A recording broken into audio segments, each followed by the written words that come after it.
ሰላም ተመልካቾቻችን የአማራ ክልል ገቢዎች ቢሮ ከአማራ ሚዲያ ኮርፖሬሽን ጋር በጋራ በመተባበር ወደ እናንተ የሚያደርስላችሁ ሳምንታዊ መሰናዷችን ገቢያችን ፕሮግራም ጀምረናል። በዛሬው መሰናዷችን እንግዲህ አጫጭር የገቢ ግብር መረጃዎችን ወደ እናንተ አድርሰን በቡሬ ከተማ አስተዳደር ገቢዎች ጽህፈት ቤት ላይ ተገኝተን ደግሞ የድለላ ወይም ደግሞ ጉዳይ አስፈጻሚ መመሪያው ምን ይላል አዋጁ ምን ይላል ስንል ደግሞ አንድ መሰናዶ ወደ እናንተ እናሻግራለን። አብራችሁን ሁኑ።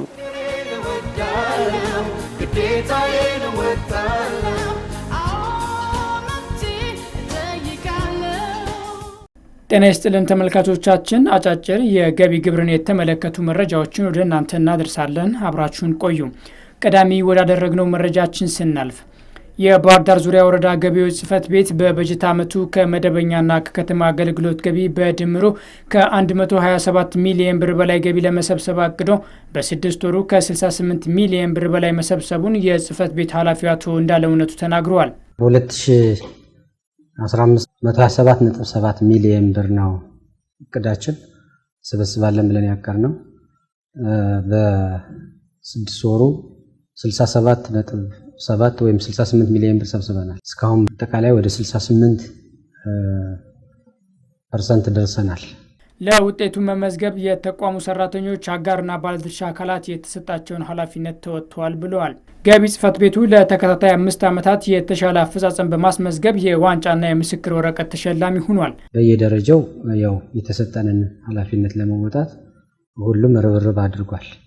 በዚህ በኩል በተለይ እንደኛ እንደ ተቋም የተሻለ ውጤት ያመጣንበት ብለን የወሰድነው በተቋማችን ማናጅመንቱም ጠቅላላ ሰራተኛውም የስራ ስምሪታችን የተሻለ ነበር። በተከታታይ 5 ዓመት በዞኑ አልፎ ተርፎም በክልሉ የተሻለ ደረጃ የያዝነው እውቅና አግኝተናል። በዚህ በኩል ዞኑንም ክልሉንም እናመሰግናለን። ክልሉም ባገኘነው ሽልማት የተለያዩ ሽልማቶችን፣ ሞተር ብስክሌቶችን፣ ኮምፒውተሮችን፣ ላፕቶፖችን እንዲህ ተሸልመናል። በዚህ በጀት ዓመትም የወርቅ ዋንጫና የምስክር ወረቀት አግኝተናል። ይህን ስናገኝ መነሳሳትን ፈጥሮልናል። ገቢ የበጀት አካል ስለሆነ የመሰብሰቡ ስራ ለአንድ ተቋም የሚሰጥ ስላልሆነ ሁሉም የማህበረሰብ ክፍል ድርሻው መወጣት ይኖርበታል ብለዋል አቶ እንዳለውነቱ።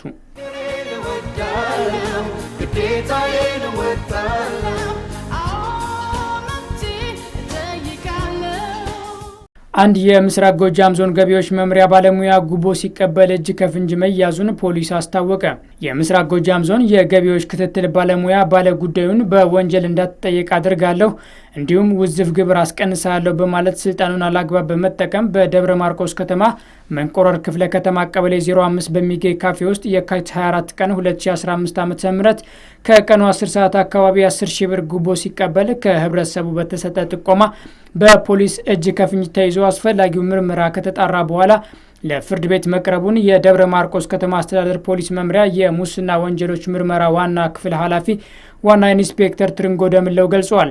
ህብረተሰቡ በእጅ መንሻና በጉቦ ጉዳይ እናስጨርሳለን በማለት ባለጉዳይን የሚያጉላሉ ባለሙያዎች በሚያጋጥሙበት ጊዜ ለፖሊስ ጥቆማ መስጠት የሚገባና ሌሎች መሰል የሙስና ወንጀሎች በሚያጋጥሙ ጊዜ ለከተማ ፖሊስ ጽህፈት ቤት 0581780599 ወይም 9504 ለክልሉ ገቢዎች ቢሮ በመደወል ጥቆማና መረጃ በመስጠት ሙሰኞቹን መታገል እንደሚቻል ጨምረው ገልጸዋል። መረጃውን ከአማራ ክልል ገቢዎች ቢሮ ድረገጽ አግኝተነዋል። እስማኤል አህመድ ነበርኩ። ከቀሪ የገቢያችን መሰናዶ ጋር መልካም ቆይታ ተመኝቻለሁ።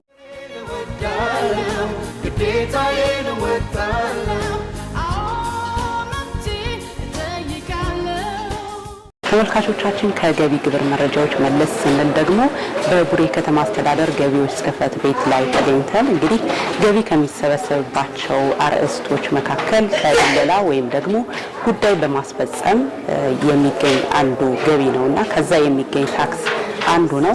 በዚህ ዘርፍ ከ30 በላይ ደላላዎች ፍቃድ አውጥተው እየሰሩ ነው የሚገኙት፣ ግብር እየከፈሉ ነው የሚገኙት። በዚህ ደግሞ ከ900 ሺህ ብር በላይ መሰብሰብ ተችሏል ማለት ነው።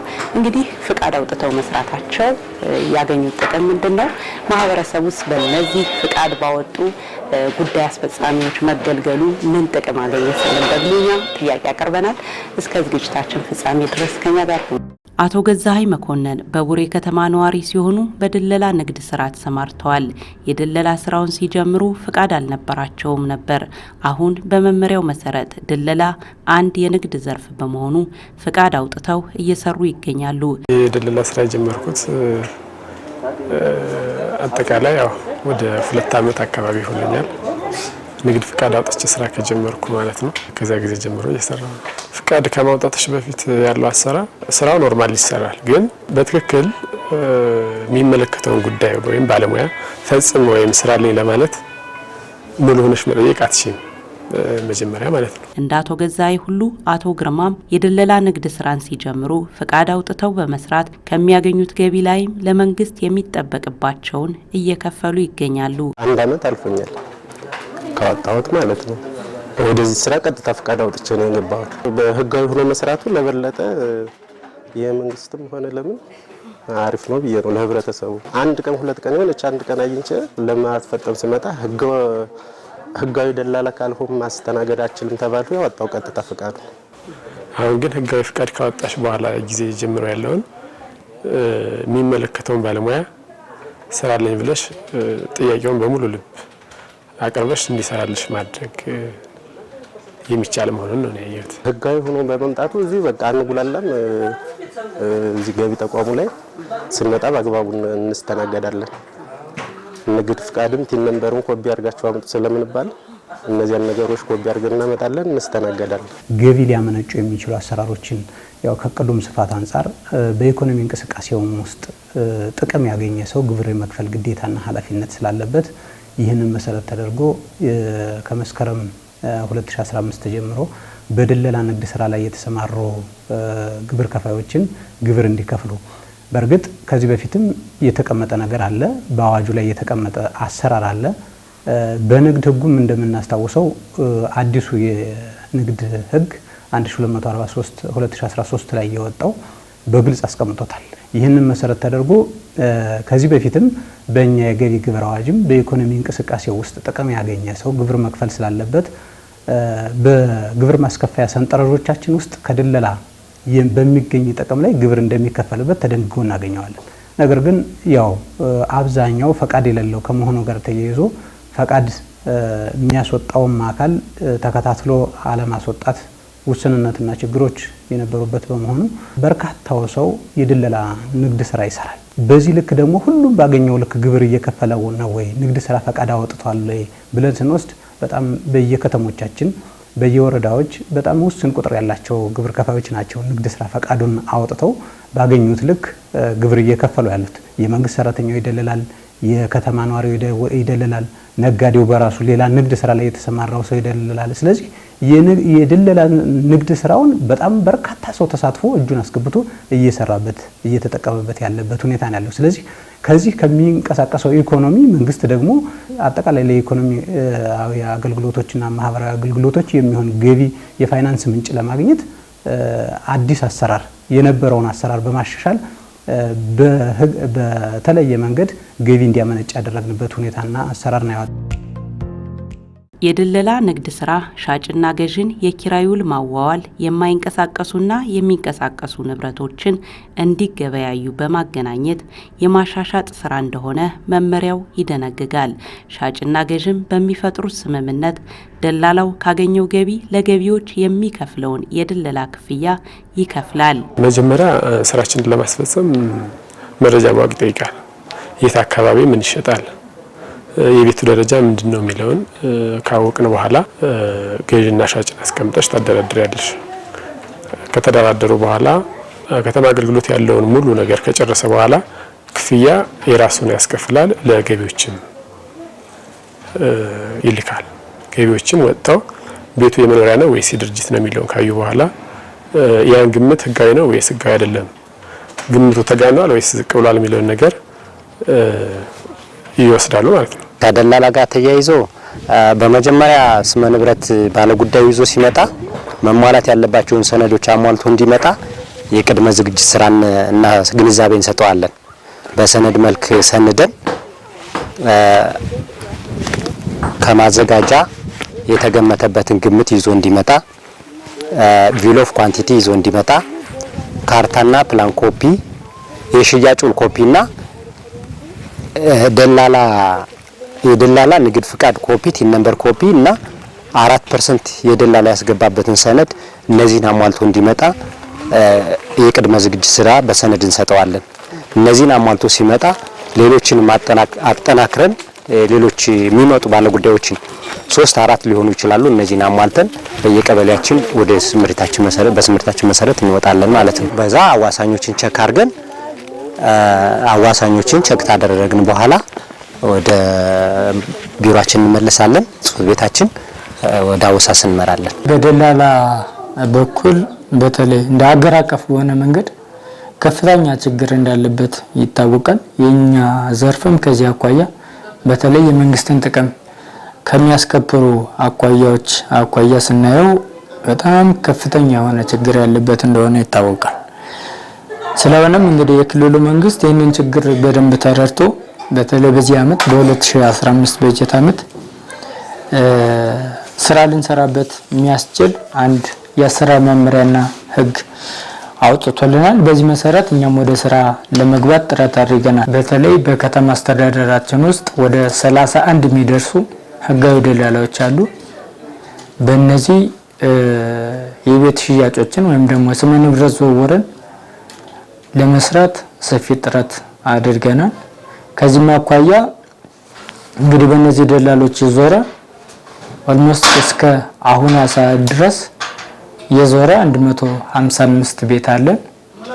ከደላላ ውጭ ደግሞ በገዥና ሻጭ ተስማምተው በመጡበት መሰረት 135 ቤቶችን አዘዋውረናል ማለት ነው። በጥቅል ወደ 287 ቤቶችን በደላላም በገዥና ሻጭ በኩል ለማስተላለፍ ጥረት አድርገናል።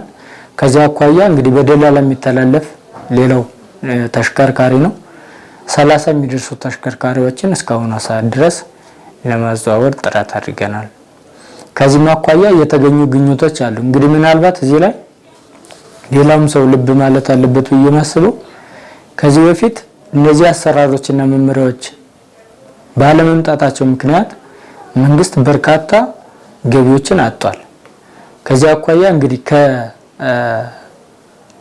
ከቤት ሽያጭ ወይም ደግሞ በደላላና በአጠቃላይ በደላላም በገዥና ሻጭም በኩል በተሽከርካሪም በቤት ሽያጭም 961469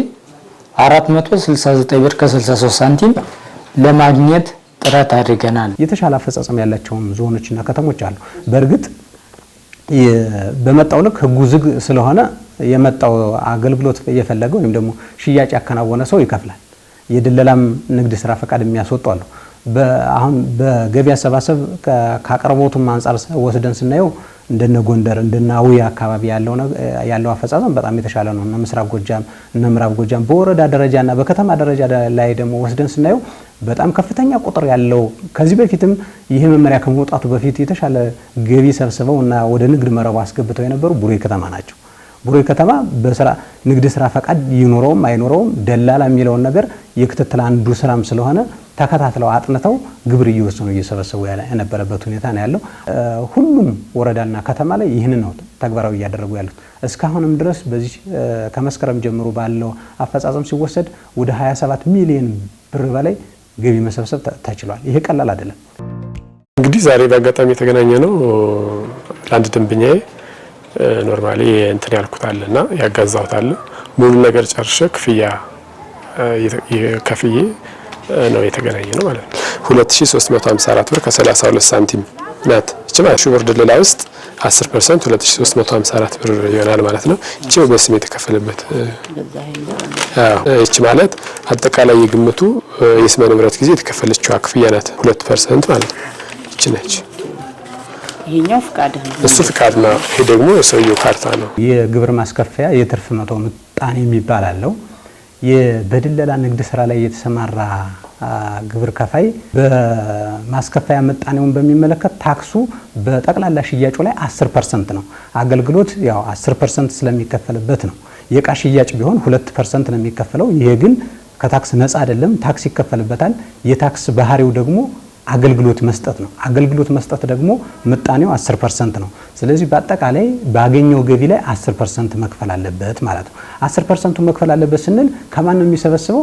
አገልግሎት ከሰጠው ሰው ወይም ደግሞ ካሻሻጠው ሰው 10%ቱን ከተጠቃሚው አምጥቶ መክፈል አለበት። ኃላፊነት ያለበት ታክስ የመሰብሰብ ኃላፊነት ያለበት እሱ ስለሆነ የተርኖቨር ታክስ ኃላፊነቱ ለደላላው ስለተሰጠ ደላላው ሰብስቦ ያምጣ ነው። ከአጠቃላይ ገቢው ላይ 30% ግብር መክፈል አለበት ማለት ነው። እንግዲህ 70%ቱ በወጪ ይያዛል፣ 30%ቱ ትርፍ ነው ተብሎ ይወሰዳል። ከ30%ቱ ደግሞ በሰንጠረዥ ማስከፈያ ሰንጠረዦች አሉ። የንግድ ስራ ገቢ በመሆኑ ሰንጠረዥ ሐመር ውሃ ላይ ያርፋል። በሰንጠረዥ ሐመር ውሃ መሰረት የሚቀነሱለት ተቀነሰውለት ንግድ ትርፍ ግብሩን 30% ይከፍላል ማለት ነው። አሁን በዘልማድም የምናውቀው ደላላ ስንት ፐርሰንት ነው የሚቀበለው የሚለውን ነገር ይታወቃል። አሁን በእኛ ሀገር ሁኔታ ከገዢ 2%፣ ከሻጭ 2% ነው የሚቀበለው። በሌላ አይነት የኪራይና ሌሎች አይነት ማዋል ስምምነቶች ደግሞ የሚቀበለው ምጣኔ ይበልጣል። እኛ የወሰድነው ዝቅተኛውን ምጣኔ በዘልማድ የሚታወቀው ከሻጭ 2% ከገዢ ደግሞ 2% ጥቅም ያገኛል ተብሎ ይወሰዳል። 2%ቱ ደግሞ ተደምሮ ባገኘው ገቢ ልክ ንግድ ትርፍ ግብሩን የንግድ ትርፍ ግብሩን አሁኑን ይክፈል ነው ብለን ያስቀመጥነው በመመሪያው ደረጃ ማለት ነው። ገዢ የሚንቀሳቀስና የማይንቀሳቀስ ንብረትን ለመግዛት ፍቃድ ያለው የዘመኑን ግብር የከፈለ ደላላ ማግኘት አሁን እየተለመደ መጥቷል። በቡሬ ከተማም ቤት ለመግዛት የመጡት አቶ አያሌ ሞላ ግብሩን የከፈለ በመሆኑ እምነት እንዲኖረኝ አድርጓል ይላሉ። እኔ በዚህ አመት ቡሬ ቤት ለመገንባት ፈልጌ ፍቃድ አለው። እኔ ስጠይቅ መጀመሪያ እንዴት ነው ይሄ ልጅ ብዬ ሳመካክር አቶ ገዛኝ ምን ነው ስራው ስል ደላላይ ነው ፍቃድ አለው ብለውኛል። በዚህ አምኜ ነው እኔ የገባው። ፍቃድ ስላለው ከመንግስት ጋር የተሳሰረ ነው ብዬ ነው እኔ እምነቴን ወደሱ አድርጌ የገባው። ምናልባት በእንደ አንዳንድ ቦታ ላይ ይሸውዳል ምናምን ይሸውዱሃል ምናምን የሚሉ ነገር ነበረ። እኔ ግን የዚህን ጀርባ መደቡን ሳጠና ምኑ ታማኝ ደላላህ ነው ሲሉኝ ፈቃድ አለው ወይ ስል ፈቃድ ሙሉ ፈቃድ አለው አሉኝ። በዚህ እምነት ያለው ዶክመንቶችን ሰጥቼ አስፈጸመልኝ። ካርታውንም ምኑንም አሰርቶ ሰጠኝ። እኔም ደስ ብሎኝ በጣም ወንድሜን ወደፊትም ወንድም አደርገዋለሁ ብዬ አምኜው ዶክመንቴን አስረክቦኛል። በእርግጥ ህጋዊ ደላላ መኖሩ ጥሩ ነው። ጥቅሙ ለገዦች ጥሩ ነው። ለምን ህጋዊ በሆነ መንገድ ያስፈጽሙላቸዋል። ሊጭበረበርም አይችልም። ነገ ተጠያቂ ይሆናል። ነገ ተጠያቂ ስለሚሆን ህጋዊ በሆነ መንገድ ያስፈጽሙላቸዋል። ለተጠቃሚዎች ስላለው እምነት ይኖራል። በቃ ጥሩ ነው። ህገ ወጥ ከሆንኩ ለምሳሌ እኔ ዛሬ በደልላለሁ ብዬ ልቀርብ እችላለሁ ስለማውቁ ብቻ ማለት ነው። ግን አጭበርብሬ ብሄድ ምንም የሚያዝ ነገር የለኝም። ግን ህጋዊ ደላላ ከሆነ እዚህ ጋር መጥቶ ሲጸድቅ በዚያ መሰረት የማን ነበር እንደዚህ ነበር ተብሎ ሰውየው ተጠያቂ ይሆናል። ለገላው የከተማዋ ነዋሪው ግብር ከፋይ ነው። ሰዎች ጋር ያለው ተቀባይነት እንግዲህ ሙሉ በሙሉ ህጋዊ ስትሆኚ አመኔታ ይኖራል። የትም አይሄድም። የሚሰራው ስራም ህጋዊ ነው። በህግ አግባብም ይህ ሰው የትም ሊሄድ አይችልም። ንብረቴን በአግባቡ እስከ መጨረሻው ጠብቆ ያስረክበኛል የሚል አመኔታ እንዲፈጠር ያደርጋል። ገና ህብረተሰቡ አላወቀውም። አሁን የቅርብ ጊዜም ስለሆነ መስከረም ላይ ወይ ጥቅምት ላይ አካባቢ ስለተጀመረ ይህ ጉዳይ አብዛኛው ሰው ባገኘው ነው የሚስተናገደው። አሁን እንዲሁም ብዙውን ጊዜ ህጋዊ ደላላ ሳይሆን ወደ ህግ ወጡ ነው ሰው እየተስተናገደው ያለ። ምክንያቱም ህብረተሰቡ አልተገነዘበውም ይሄን ጉዳይ። አንደኛ መንግስት ተገቢውን ገቢ ሊያገኝ ይችላል ብዬ አስባለሁ በህጋዊ ደላላ በመስራቱ ማለት ነው። ሁለተኛ ህብረተሰቡ ደግሞ ከመጉላላት ይልቅ በህጋዊ ደላላ ቢገዛ የሚጠየቀውን ነገር ስለሚያሟላ በተሎ መስተናገድ ይችላሉ ብዬ አስባለሁ እንጂ ሌላ ብዙም ክፍተት ያየሁት የለም። ቤት ሊገዛ ሲፈልግ ፈቃድ አለ ወይ የደለላውን አንተ ተከፍላለህ ወደ ማለት መጥቶ ይህ አንዱ እያወቀው መመሪያውን አሰራሩን እያወቀው ግንዛቤውም እየተፈጠረ የመጣበት ሁኔታ ነው ያለው። ከዚህ በፊት ይህ መመሪያ ከመውጣቱ በፊት በፍትህ ውል ጸድቆ የነበረ አሰራር ማለት የተጀመረ ጉዳዮች ካሉ ግን የደለላ አይጠየቅበትም። የደለላ የማይጠየቅባቸው ሌሎች የሚያስቀምጥናቸው አሉ። ውርስ ለምሳሌ አይጠየቅበትም። ባልና ሚስት ሲከፋፈሉ የሀብት ክፍፍል ከሆነ አይጠየቅበትም። ባለ አክሲዮኖች ወይም ደግሞ አክሲዮኖች ወደ አንድ የእንትኔ ማለት ከሆነ አይጠየቅበትም። ሀብቱን የካፒታል ሀብቱን ወደ ፒኤልሲ መመስረት ከሆነ አይጠየቅበትም። እንደዚህና መሰል የሆኑ እንትኖች አይጠየቅባቸውም። የደለላ ስራ አይጠየቅባቸውም ማለት ነው። ሌላው ግን በኢኮኖሚ እንቅስቃሴ ውስጥ የሚደረግና ጥቅም የተገኘበት ስለሆነ ህጉ ዘግቶታል እንዲከፍል። ሰማሩ ነጋዴዎች ተገልጋዮች በቀላሉ እንዲያገኟቸው የራሳቸው የሆነ ቢሮ ቢኖራቸው አገልግሎቱን ለማግኘት ምቹ መሆኑን ተገልጋዮች ይናገራሉ። እንግዲህ የደላላ ፍቃድ መጀመሪያ ወጥቶ እንደተባለ እውነት ለመናገር በጣም ሰፊ የሆነ ግብር የሚጣልብን እንዳንሰራ ሁሉ ክልከላ የሚደረግ ነበር ይመስል የነበረው። ግን ካወጣን በኋላ ያየነው ነገር ምንድነው? ባለሙያዎቹ ሲደግፉንና ሲያበረታቱን እንድንሰራም ከፈጠሩልን በኋላ ያለው ነገር ጥሩ ሆኖ ነው ያገኘሁት። በክፍያም ቢሆን ያን ያክል የተጋነነ ግብር ይጣላል ማለት አይደለም። ስለዚህ ያ ነገሩ ጥሩ መሆኑን ነው ያየሁት። ቢሮ አልከፈቱም ገና ስራውም ከተጀመረ የቅርብ ጊዜ ስለሆነ ቢሮ አልከፈቱም። ፍቃድ አወጣው ያው ከስንት አንድ ስለሆነ ስራውም ቢሮ ተከፍቶ የሚያሰራ ስራም አይደለም። ቀዝቀዝ ያለ ነው ያለው ግብይቱ። ከዚያ በፊትም ሌላ ስራ ላይ ፍቃድ አውጥቼ ስሰራ ስለነበረ ህገወጥ ሆኖ መስራት ስለማይቻል ከቀድሞ ስለማውቀው እንትኑን የግድ ህጋዊ መሆን ስላለብኝ ነው እኔ ወደ የሰጡን እንትን ወዲያውኑ ተግባራዊ ያደረጉት። ከዚህ በፊት አሁን ለምሳሌ እኔ ቤት ገዝቻለሁ። በገዛው ሰዓት የለም እስከ አንድኛውም የለም። አሁን ግን አስፈቅደው የሚሰሩት የተወሰኑ ሰዎች ያውቃሉ፣ ግን አድራሻቸው አይታወቅም። በፍለጋ ለምሳሌ አንድ ሰው ከሌላ ሀገር ከአረብ ሀገር መጥቶ እዚህ ጋር ቤት መግዛት ይፈልጋል። አድራሻቸው መታወቅ አለበት። በፍለጋ ነው የሚገኙ። ህገወጥ ደላላም ያገኛቸዋል። እና ይሄን ነገር እንዲታወቅላቸው የራሳቸው የሆነ ቢሮ ቢኖራቸው ቢደራጁ ጥሩ ነው የምለው። አሰራሩ ላይ በመመሪያ የተቀመጠ ነገር የለው። አንደኛው የሚያስቸግረው ነገርም እሱ ነው። ነገር ግን እነዚህ ደላላዎች ወረዲ ደላላ ሲሆኑ ሞባይል ናቸው። ቢሮ ሊኖራቸው አይችልም። በሁሉም አካባቢ ነው የሚንቀሳቀሱ። ከዚያ አኳያ እኛ ይህንን ችግር በመረዳት በተለይ እንደ ተቋም ከከተማ አስተዳደር ኮር አመራሮች ጋር በመነጋገር ልንፈታ ያሰብንበት መንገድ ምንድነው? እነዚህ 31 ደላላዎች ብቻ ሳይሆን በውጭም የመንግስት ሰራተኛ ሆነው ደላላ የሚሰሩ አሉ። ሰው በአንድ አይነት ስራ ነው መተዳደር ያለበት። ሁለት ተግባሮችን በአንድ መፈጸም አይችልምና ከዚያ አኳያ ችግሩንም ለመቅረፍ የከተማ አስተዳደሩን ችግርም ለመቅረፍ የደላሎች ማህበር ይመስረት የሚል አንድ ጥያቄ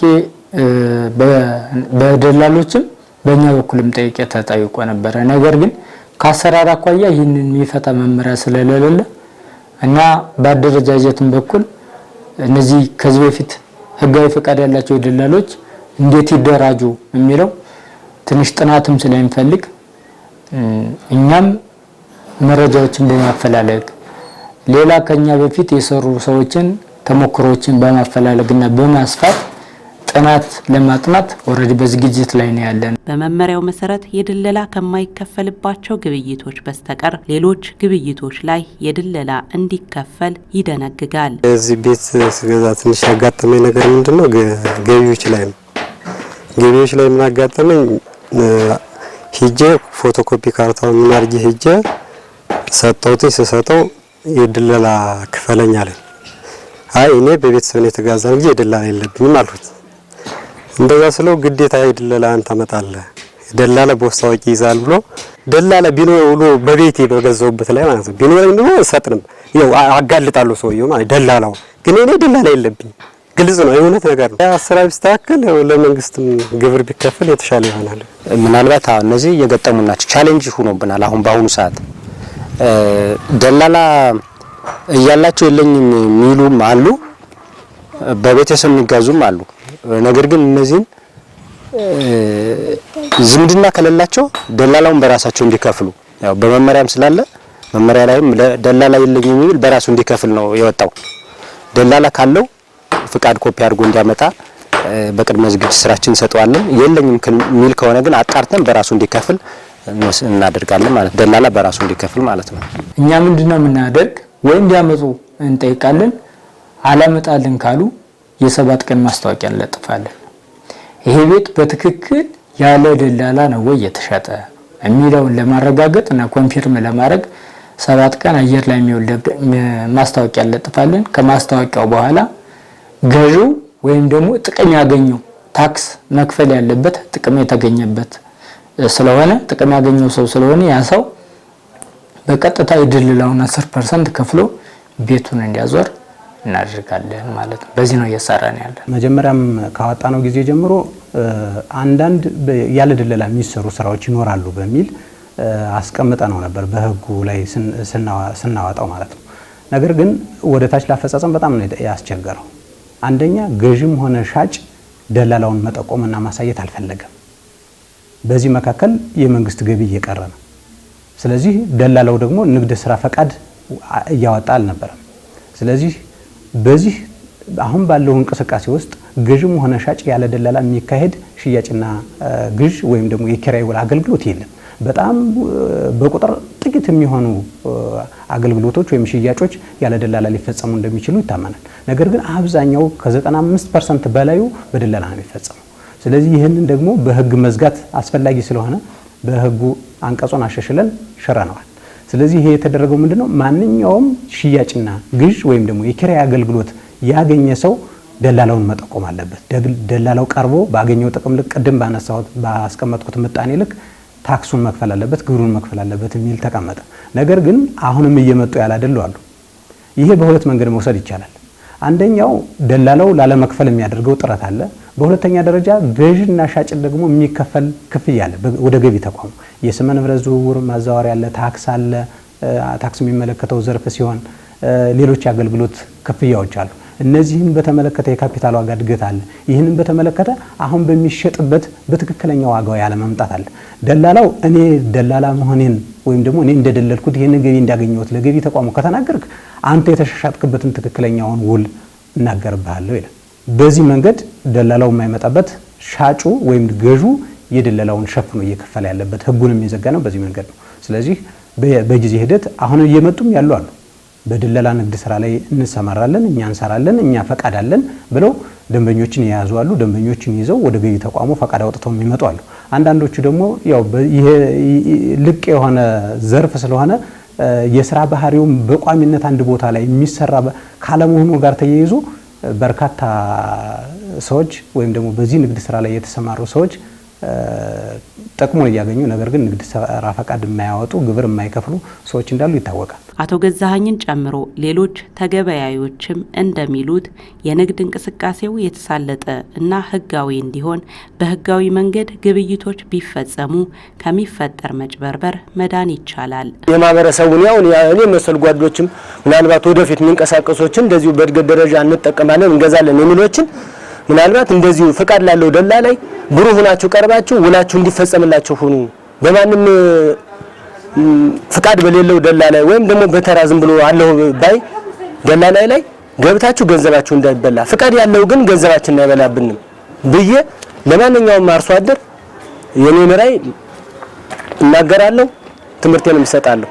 ማህበረሰቡ የተለያየ እንግልት ከሚደርስበት አሁን ልክ ሊያዞር ሲል እዚህ ገቢ ተሰብሳቢ ተቋሙ ላይ መጥቶ ስነ ንብረት ሊያዞር ሲል ቲን ናምበር ንግድ ፍቃድ አምጣ ሲባል ከሚሰቃይ እውቅናውን አውቆ አለዚያ እንትኑ ህጋዊ ደላላውም ግብር መክፈሉን አውቆ መጥቶ እዚህ ቢቀበል የተሻለ ነው ብዬ እንትን እላለሁ። መረጃውን በቃ በአግባቡ ህጋዊ በሆኑ ደላላዎች ቢስተናገድ የተሻለ እውቅና ቢኖረው የተሻለ ነው ብዬ አስባለሁ። ህጋዊ ሆኖ ንግድ ፍቃድ በማውጣት የሚጠበቅብንን ህጋዊ ግብር በመክፈል ስራችንን በተቃጠፈ መንገድ ማስኬድ